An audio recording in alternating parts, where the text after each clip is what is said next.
घुटनों में कटकट की आवाज का पैदा होना या घुटनों में दर्द का पैदा होना। आज हम देखेंगे कौन सी ग़िज़ाएं खाई जाए जिसके इस्तेमाल से घुटनों का दर्द और कटकट की आवाज पूरी तरह से खत्म हो जाए। सबसे पहली चीज हाइलुरोनिक एसिड। अपनी ग़िज़ाओं के अंदर ऐसी चीजें खाई जाए जिसमें हाइलुरोनिक एसिड मौजूद हो।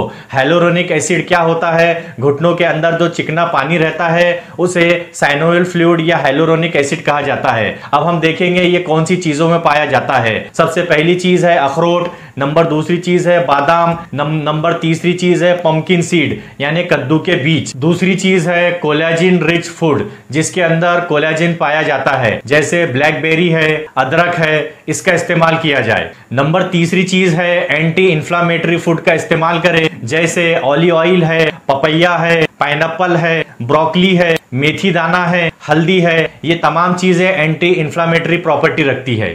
Thank you.